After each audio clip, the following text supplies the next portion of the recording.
Hey everyone, and welcome. So today, we're going to tackle a fascinating puzzle. How does a nation with just mind-boggling diversity not only hold itself together, but actually thrive? We're diving deep into this idea of unity and diversity that really is the heart of India. People often say India is like this incredibly intricate latticework. If you get right up close, you see all these unique, complex, beautiful designs. Every single one is different, but then you take a step back and boom, it all comes together to form one stunning, unified whole. And that right there, that's the paradox we're digging into. Okay, to really get a handle on the scale here, let's just throw out some numbers. First off, the population. We're talking over 1.4 times billion people. Just let that sink in. That's almost 1 out of every 5 humans on Earth. And within that giant population, get this, a single survey found more than 4,500 distinct communities. And languages? Well, they speak at least 325 different ones, written in 25 different scripts. I mean, the sheer variety is it's staggering, really.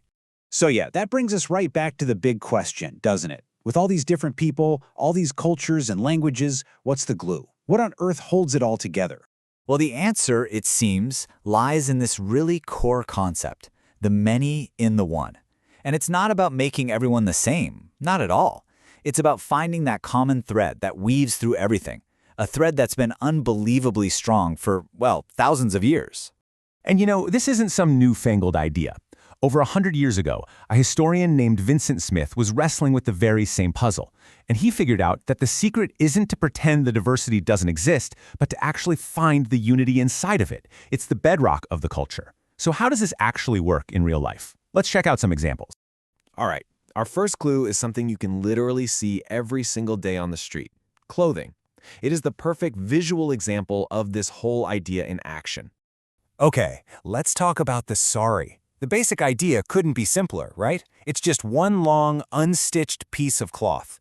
That's the one, that's the unity. But the many, the diversity, oh man, that comes from the hundreds, maybe even thousands of different ways it's woven and dyed and draped. And this is not a new thing. This is absolutely timeless. On one hand, you've got this ancient stone carving from way back, centuries BCE, and you can see a figure wearing a draped cloth that looks so much like a modern sari.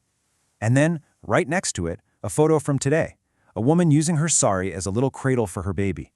It's the exact same simple piece of cloth, an ancient tradition, and a super practical modern tool, all at once. And just within that one idea of a sari, you have a whole universe of fabrics. You've got these gorgeous Banarasi and Kanjivaram silks, intricate Paithani and Patola weaves, Muga silk, Mysore silk, and just endless types of cotton. Every single one tells the story of where it's from, who made it, and their culture. It's the perfect example. One single idea with endless beautiful variations. So, this whole principle doesn't just stop with what people wear. Nope. Let's move on to another huge part of life: food and festivals. And it's kind of the same story as the sari. If you peek into the nation's pantry, you'll find a common foundation. Yeah, the food changes so much from north to south or east to west, but the building blocks, the rice, the wheat, the lentils or dal, the key spices like turmeric, those are pretty much everywhere. It's like everyone's working from a shared pantry, but creating 1,000 totally unique dishes. And you see this with festivals too.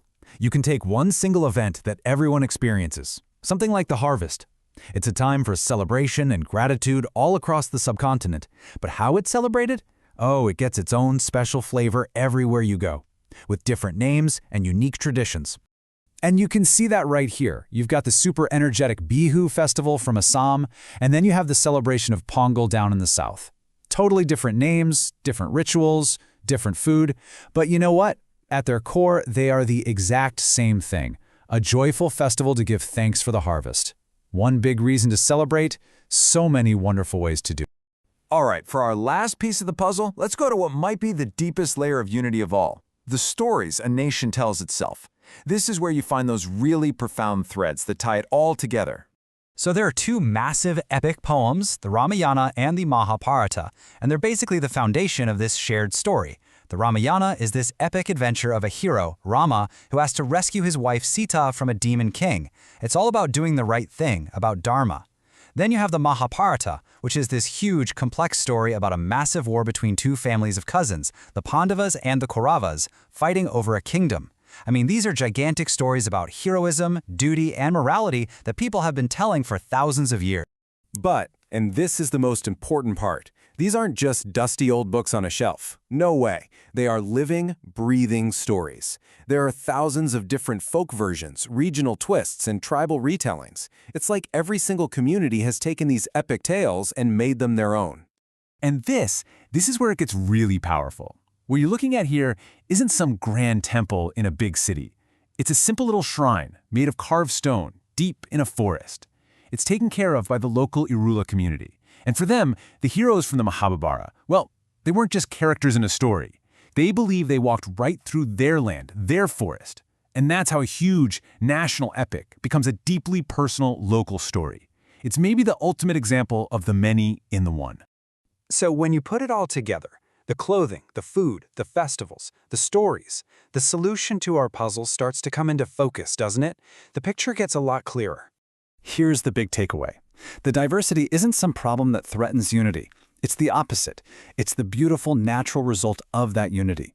You have these deep, shared roots, the same basic ingredients, the same simple cloth, the same epic stories, and those strong roots are what allow 1,000 different, vibrant, beautiful cultures to flower. And I think we should end with this gorgeous thought from the poet Rabindranath Tagore. He just nails it. It's not about having to choose between the one or the many. The real magic, the bliss as he calls it, is being able to see them both at the exact same time, seeing that single thread that connects the spectacular, colorful tapestry. It's a puzzle where every single unique piece is absolutely essential to making the whole picture complete.